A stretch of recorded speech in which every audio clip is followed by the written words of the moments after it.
तपस्या तो सभी करते हैं, किंतु केवल अपने स्वार्थ में। कोई भी ईश्वर को प्राप्त करने के लिए तपस्या नहीं करता।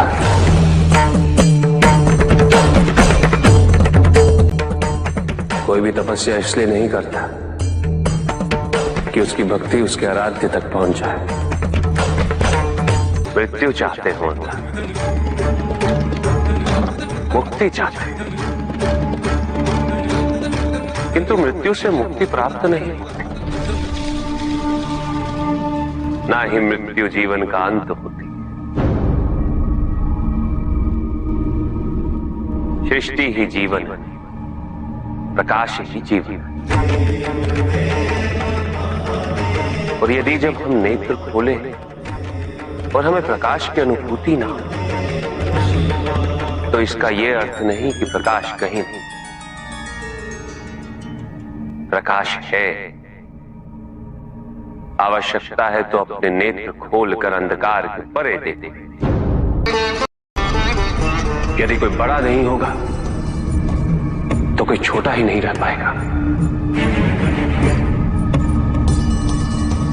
शक्ति के इस असंतुलन को संतुलित रखना अनिवार्य है, क्योंकि ईर्ष्यापूर्ण प्रवृत्ति व्यक्तिगत होती है। वो केवल अपने स्वार्थ, अपने उद्धार तक ही सीमित रहती है। ईर्ष्या ही वो विष है जो व्यक्ति के हृदय में ना हारने की महत्वाकांक्षा को जन्म देती। जीतने की इस व्यवस्था से ग्रसित मनुष्य धर्म अधर्म, न्याय अन्याय, उचित अनुचित का ज्ञान भूल जाता है।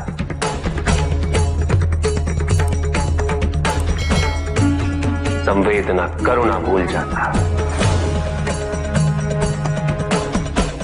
उसे स्मरण रहता है तो केवल जीतना, भले ही वो छल कपट के माध्यम से ही क्यों ना हो। एक असुर था, एग्रिप। एक दिन वो ब्रह्मलोक गया।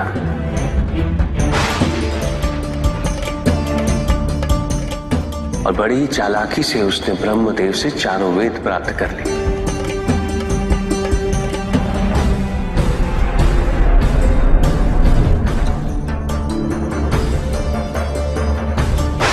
और जाके समुद्र में छुप गया, क्योंकि सारा ज्ञान वेदों में निहित है। इसीलिए संसार से सारा ज्ञान चला गया। जब अज्ञानता का अंधकार फैलता है तो अधर्म बढ़ने लगता है। भगवान विष्णु सब देख रहे थे। उन्हें ज्ञान था कि शीघ्र पृथ्वी लोक पर प्रलय आने वाला है। एग्रिप के साथ चारों वेद भी लुप्त होने का भय था। ब्रह्मदेव सृजन करता है। वेदों के अभाव में पुनर्जन्म की प्रक्रिया को पुनर्स्थापित करना अत्यंत कठिन। इसीलिए एग्रिप से उन वेदों को पुनः प्राप्त करना अनिवार्य था। तो भगवान विष्णु ने क्या किया?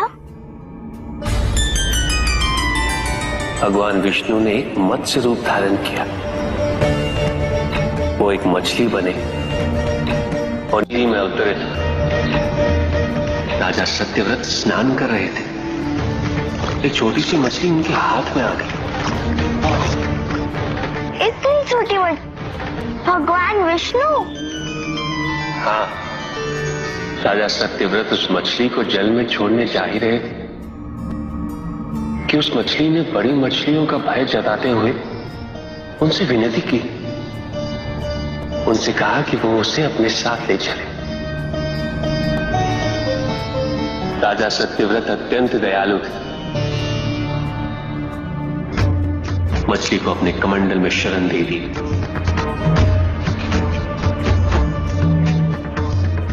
और अपने महल में ले गए। किंतु रात भर में मछली इतनी बड़ी हो गई कि कमंडल में रह पाना उसके लिए संभव ही नहीं था। और उसका बड़ा आकार देखने के पश्चात राजा सत्यव्रत ने उसे कमंडल में से निकालकर एक मटके में डाल दिया। मटके में डालने के पश्चात उसका आकार पुनः बड़ा हो गया। तो राजा सत्यव्रत ने उसे मटके में से निकालकर एक सरोवर में रख दिया।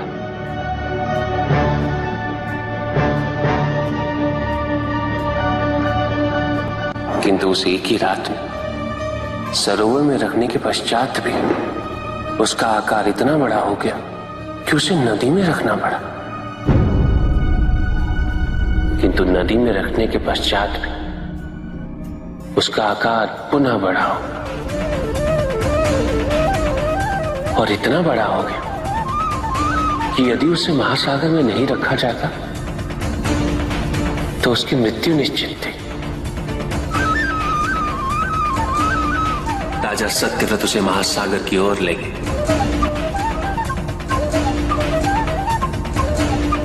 क्योंकि राजा सत्यव्रत तपस्वी थे, ज्ञानी थे, उन्हें आभास हुआ कि ये कोई साधारण मछली नहीं, ये स्वयं साक्षात भगवान विष्णु ही है। भगवान विष्णु राजा सत्यव्रत की उदारता से अत्यंत प्रसन्न थे। इसीलिए उन्होंने राजा सत्यव्रत को मत्स्य रूप धारण करने का कारण बताया।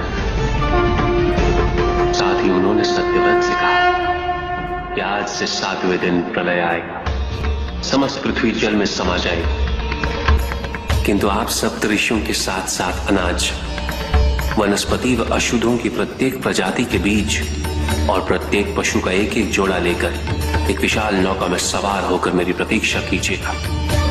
केवल एक ही स्थान ऐसा होगा जिसकी ऊंचाइयों को जल छू नहीं पाएगा। मैं लौटूंगा और आपको वहां लेके चलूंगा।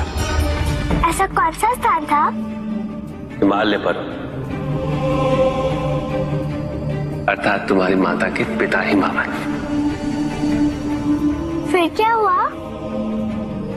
ऐसा कह के भगवान विष्णु समुद्र में चले गए और अपने मत्स्य रूप में उन्होंने हिग्र को ढूंढ निकाला। उस दुष्ट का वध करके वेदों को पुनः प्राप्त कर लिया। तो क्या प्रलय आया? हाँ, ठीक 7वें दिन। किंतु भगवान विष्णु के आदेश अनुसार राजा सत्यव्रत एक विशाल नौका में उनकी प्रतीक्षा कर रहे थे।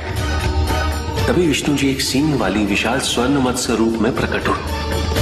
नौका को मत्स्य से बांधते हेतु सर्पराज वासुकी का प्रयोग किया गया और विष्णु जी ने अपने वचन अनुसार उन सबको हिमालय तक सुरक्षित पहुंचाया, ताकि प्रलय के पश्चात वेदों के आधार पर संसार पुनः बसाया जा सके।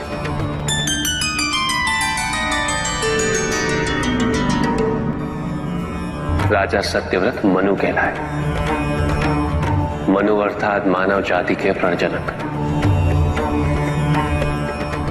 इसी प्रकार भगवान विष्णु ने न केवल वेदों को पुनः प्राप्त कर अपितु समस्त संसार का कल्याण भी।